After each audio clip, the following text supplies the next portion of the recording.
Halo semua, selamat datang di channel Muhammad Iqbal Pratama. Di video kali ini kita akan mereview Toyota Rush. Ini Toyota Rush generasi terbaru, generasi kedua. Dan ini merupakan varian G. Varian Rush itu memiliki dua varian, mulai dari tipe G, dia ada manual dan otomatis, dan ada varian TRD Sportivo, dan ada varian yang manual dan juga otomatis. Rush merupakan kembaran dari Daihatsu Terios. Mobil ini menggunakan basis yang mirip-mirip dengan generasi sebelumnya sebenarnya, tapi dengan lebar, tinggi, dan juga panjang yang berbeda. Di sini, di bagian depan, untuk lampu, dia menggunakan multi reflektor LED dan juga ada DRL di bagian bawahnya. Untuk lampu sen, dia masih halogen, termasuk juga fog lamp di bagian bawah. Nah, ini untuk cover fog lampnya ini berwarna dark chrome. Dan grillnya juga ini berwarna dark chrome.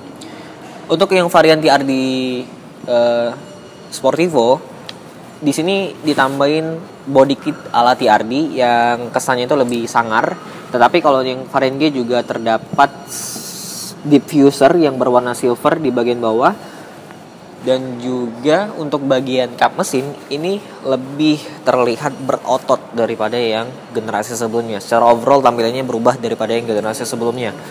Di samping juga di bagian sini ban ini berukuran 215/65 R16. Fightnya ini 16 inci dengan desain yang dual tone.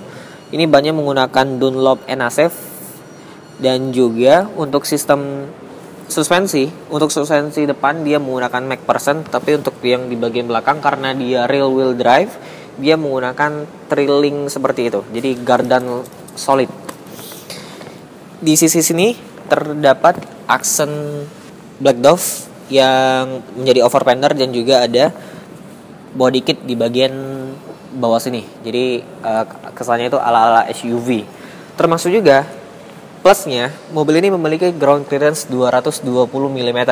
Jadi ground clearance-nya ini kalau dibandingkan dengan SUV yang beneran itu Pajero Sport aja ini kalah tingginya ground clearance-nya. Pajero Sport itu 218 mm, ini 220 mm. Nah, di sini karena dia adalah varian G, untuk akses masuk ke dalam kabin ini belum menggunakan keyless entry, tapi untuk kuncinya dia sudah kayak yang seperti ini. Di bagian dalam terdapat tombol engine start-stop button. Walaupun dia belum keyless smart key untuk masuk, tapi untuk yang keyless untuk menghidupkan mobil sudah menggunakan sistem smart key.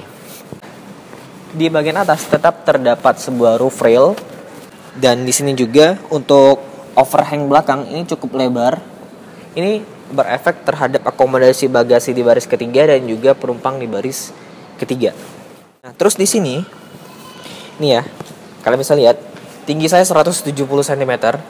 Ini aksesnya udah kayak mobil SUV leather frame. Ini tinggi banget karena ground clearance-nya 220 mm. Jadi ini benar-benar tinggi. Di bagian door trim, di sini untuk material dia masih hard plastik, tapi ada material fabric di bagian sini sedikit. Tapi didominasi oleh material yang hard plastik. Tetap ada 2 buah cup holder, 1-2 door pocket, dan ada speaker. Untuk pengaturan joknya ini masih secara manual. Ini adjustable-nya bisa ditinggiin, bisa direndahin. Ini posisi paling rendah. Untuk pengaturan setir, di sini sayangnya masih menggunakan hanya tilt, belum teleskopik. Tapi untuk fitur safety di mobil ini, untuk rem dia ada ABS, EBD, dan juga ada fitur stability control, termasuk juga safety yang kayak airbag. Dia punya airbag 6 untuk seluruh varian. Oke, sekarang mesinnya berkapasitas 1500 cc dengan tenaga 104 PS, dan tenaga tersebut disalurkan ke 2 roda belakang melalui sistem transmisi 4 percepatan otomatis dan juga 5 percepatan manual. Ini untuk ruang mesinnya. Ruang mesin sudah dicat warna body, termasuk juga kap mesin sudah dicat warna body, dan ada material peredam di bagian kap mesinnya. Ruang mesin cukup rapi. Mesin ini menggunakan teknologi dual VTI. Ini mesin-mesin Toyota baru ya, mesin-mesin NR juga digunakan di Toyota Avanza yang baru. Untuk setir sendiri, untuk yang varian G ini belum dilapis dengan kulit, dia masih plastik.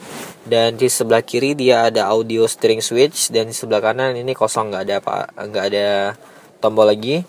Dan untuk materialnya, untuk bahan dia sampai ke tipe yang paling tinggi juga masih menggunakan fabric. Tapi yang bagusnya ini joknya juga sportif ya. Jadi side supportnya ini cukup tebal.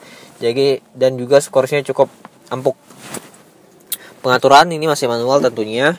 Dia bisa maju mundur dan juga reclining juga secara manual. Untuk materialnya di bagian sini dia masih didominasi dengan hard plastik dan ada jahitan palsu. Dan di armrestnya kalau untuk yang varian TRD dia di sini sudah menggunakan material kulit, dia soft touch. Tapi kalau yang G masih keras. Nah, di sini juga di bagian dashboard dia masih plastik semua, jadi nggak ada material empuk di bagian dashboard. Di sini kalau yang tipe TRD dia menggunakan bahan kulit, tapi kalau yang G masih seperti Daihatsu Terios, dia masih menggunakan material keras. Untuk instrumen cluster modelnya seperti ini. Jadi di sisi kiri ada RPM dan di sebelah kanan di sini ada speedometer. Dan di bagian tengah ada MID yang hanya bisa menampilkan sisa bensin, tampilan gigi, dan juga ada odometer trip A, trip B, average, range. Udah, itu aja. Jadi tampilannya ini mirip-mirip kayak Toyota Calya tapi dengan tampilan yang dibuat agak sedikit berbeda. Nah, di bagian kontrol tengah sini dia ada panel black glossy yang mengelilingi head unitnya. Head unitnya ini aftermarket tentunya, tidak terintegrasi dengan mobil. Dan di sini dia sepertinya ini Android base. Jadi sistem multimedianya ini bisa memutar iPod, Bluetooth, USB. Bagian sini dan ada juga kamera mundur. Kamera mundurnya ya untuk mobil yang di bawah 300 juta ya, nggak bagus-bagus amat. Terus fiturnya juga cukup lengkap head unitnya.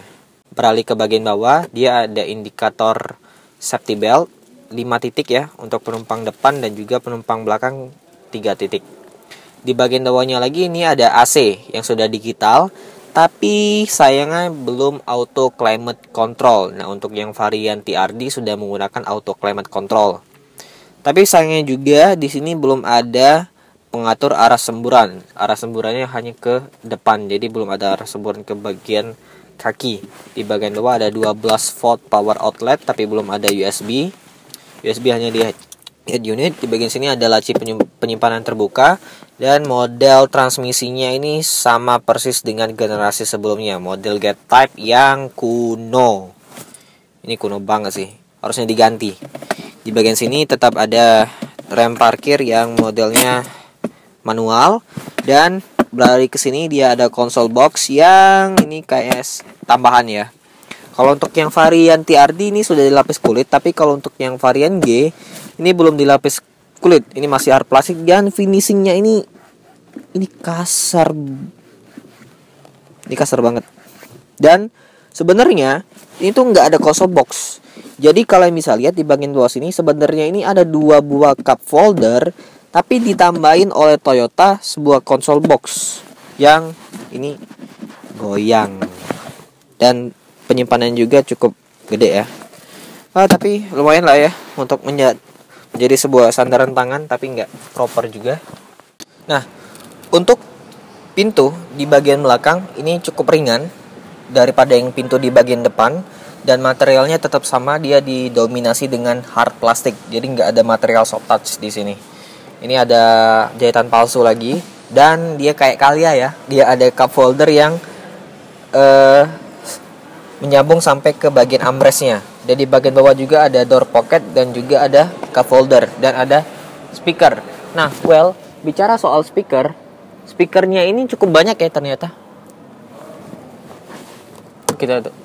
Speakernya ini cukup banyak ternyata. Di bagian depan itu ada 2 buah dan ada 2 buah tweeter juga. Di bagian tengah nih ada 2 buah speaker dan di bagian belakang juga ada 2 buah speaker. Jadi total ada 8 speaker. Cukup banyak speaker di mobil ini. Nah, untuk masuk ke bagian kabin ini memang aksesnya cukup tinggi karena mobil ini memiliki ground clearance 220 mm. Itu lebih tinggi dari Pajero Sport. Jadi untuk masuknya cukup tinggi mobil ini.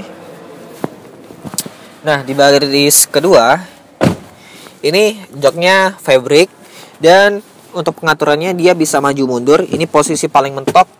Kaki saya belum mentok ini, tapi paha udah tidak tersangga dengan baik.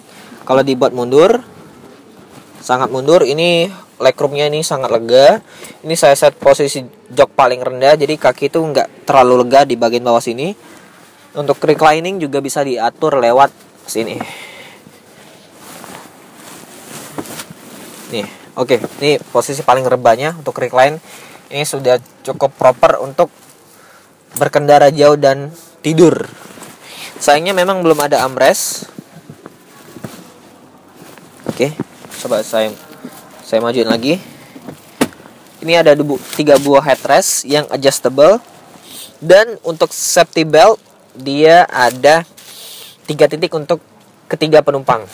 Ketika Anda duduk di bagian tengah, ini tonjolannya cukup tinggi karena ini mobil rear wheel drive, dan di bagian sini ada akses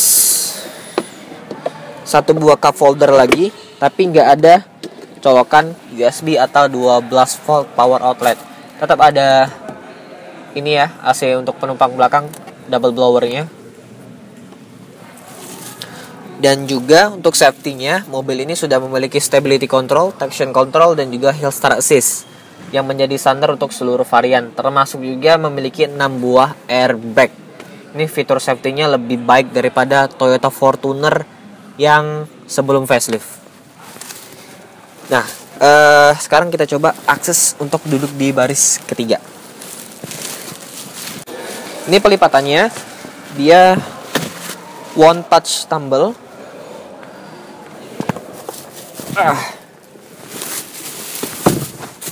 Oke. Nah, di sini ketika kalian duduk di baris ketiga, ini gelap banget ya. Oke. Ini posisi jok paling maju. Ini legroomnya masih lega ya untuk tinggi saya, tapi memang untuk paha ini nggak tersangga dengan baik sama sekali. Dan untuk kepraktisan dia ada 1 buah cup holder dan ada tempat penyimpanan. Termasuk juga ada 2 speaker, dan seatbelt dia 3 titik untuk 2 penumpang di baris ketiga. Cukup proper untuk mobil yang memiliki 3 row baris. Kita lihat bagasi. Nah, sekarang di belakang. Di belakang ini desainnya ini kalau dibandingkan dengan Gras generasi sebelumnya, kalau Rush itu kan ada konde ban serep yang ditaruh di bagian sini. Sekarang ini bentuknya itu kayak mobil-mobil NPV kebanyakan. Nah, untuk detailnya, lampunya sendiri untuk lampu rem dan lampu malam dia sudah menggunakan LED bar, dan untuk lampu sen dan juga lampu mundur sayangnya masih menggunakan bohlam. Ini tipe G, ada emblemnya tipe G. Terdapat 1 buah kamera mundur, ada rear defogger, rear wiper, antena Sarvin, dan juga ada spoiler yang ada hemotan stop lampnya yang menggunakan LED. Ada 2 buah sensor parkir, dan di sini bumpernya ini ala-ala kayak diffuser mobil-mobil SUV. Ketika kalian buka bagasinya, ini masih manual. Nah, bagasi ketika bangku baris ketiga tegak, ini ruangnya cukup lega, dan ini juga bisa direbain. Pelipatannya 50-50, tapi memang nggak kayak expander yang bisa rata lantai. Ini pelipatannya masih di-adjust ke depan seperti ini. Jadi kalau kalian buka joknya, penumpang di baris ke belakang ini, baris ketiga ini masih bisa 1 orang. Ini nggak lagi tempat penyimpanan, langsung ke lantai karena ban serepnya dibawa kolong sini. Ada lampu bagasi yang masih halogen.